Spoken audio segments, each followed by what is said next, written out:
Kekhawatiran mulai melanda KNVB, Asosiasi Sepak Bola Belanda, setelah kabar mengejutkan muncul mengenai dua pemain timnas Belanda U21 yang berpotensi memperkuat timnas Indonesia.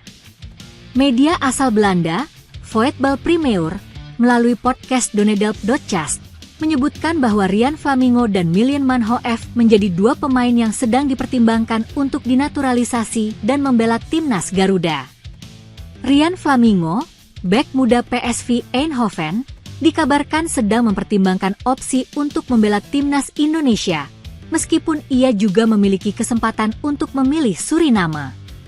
Flamingo, yang memiliki darah keturunan Jawa dan Suriname, telah menunjukkan performa mengesankan bersama PSV, yang memboyongnya dengan biaya sekitar 156 miliar rupiah dari FC Utrecht.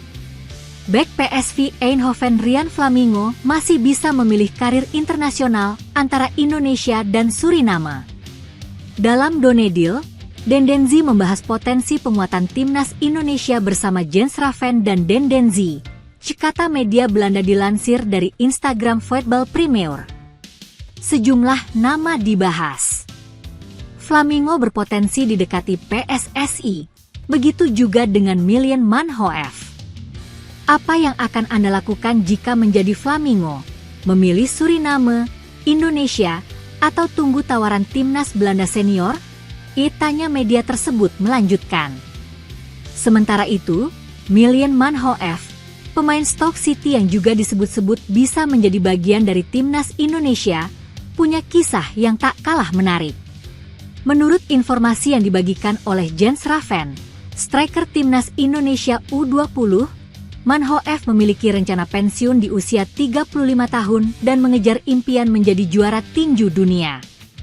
Namun, ia tetap memiliki keturunan Indonesia dari pihak kakeknya yang kemungkinan besar bisa membuka jalan untuk membela Indonesia.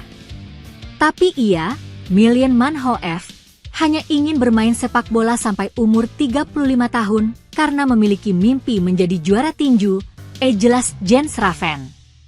Jika PSSI berhasil membawa Flamingo dan Manhoef ke dalam skuad Garuda, ini akan menjadi langkah besar dan meningkatkan kualitas timnas Indonesia, terutama dengan semakin banyaknya pemain muda berkualitas yang dibina oleh klub-klub Eropa. Bagi KNVB, ini tentu menjadi ancaman serius, mengingat semakin banyak pemain Belanda yang beralih kewarganegaraan dan memilih untuk bermain di timnas Indonesia. Flamingo, yang saat ini berkarir di Eredivisie bersama PSV Eindhoven, memiliki masa depan cerah di sepak bola Eropa. Sementara Manhoef yang kini bermain di Liga Inggris juga menunjukkan potensi besar di tingkat klub. Jika kabar ini menjadi kenyataan, maka timnas Indonesia akan semakin memperkuat skuadnya dengan pemain-pemain muda berbakat yang sudah berpengalaman di kompetisi Eropa. Namun, bagi KNVB, ini adalah peringatan bahwa semakin banyak pemain Belanda yang mulai melirik peluang untuk dinaturalisasi dan membela timnas Indonesia, sebuah fenomena yang harus segera diwaspadai. Sebelumnya, kabar naturalisasi ramai datang dari pemain FC Utrecht, Ulla Romeni.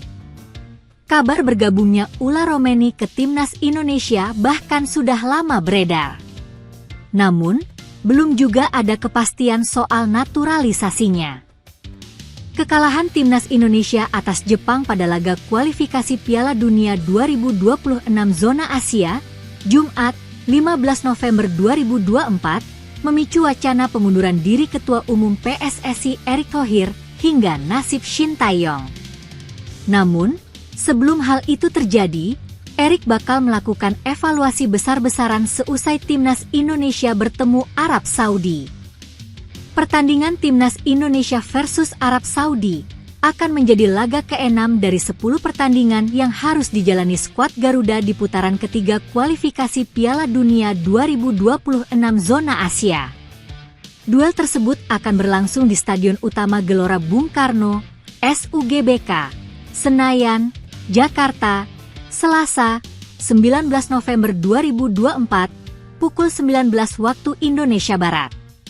Erick Thohir mengatakan, duel Indonesia versus Arab Saudi akan menjadi penentu langkah PSSI terhadap timnas Indonesia. termasuk kepastian nasib Shin Tae-yong di kursi pelatih kepala skuad Garuda. Semua dong, tadi kami mau evaluasi besar-besaran, ujar Erick Thohir kepada awak media di Stadion Madia, Senayan, Jakarta, Minggu, 17 November 2024. Menurut Erick, evaluasi justru harus dilakukan seusai timnas Indonesia melawan tim-tim besar. Ya gini, Jepang tim terkuat, justru kita mesti evaluasi ketika melawan tim terkuat, di mana posisi kita menunjukkan diri kita, ungkap Erick. Juru kunci. Seperti diketahui, timnas Indonesia mengalami kekalahan 0-4 saat menjamu Jepang di penyisihan grup C kualifikasi Piala Dunia 2026 zona Asia ronde ketiga. Kondisi ini membuat Indonesia berada di peringkat 6 atau di dasar klasemen sementara. Tim besutan Shin Tae-yong ini baru mengoleksi 3 poin dari 5 pertandingan, hasil dari 3 kali imbang dan 2 kali kalah. Skuad Garuda kini menyisakan 5 pertandingan di fase ini, dengan 3 laga kandang dan 2 duel tandang. Baca juga, jadi juru kunci, timnas Indonesia harus mulai menang jika ingin lolos Piala Dunia 2026.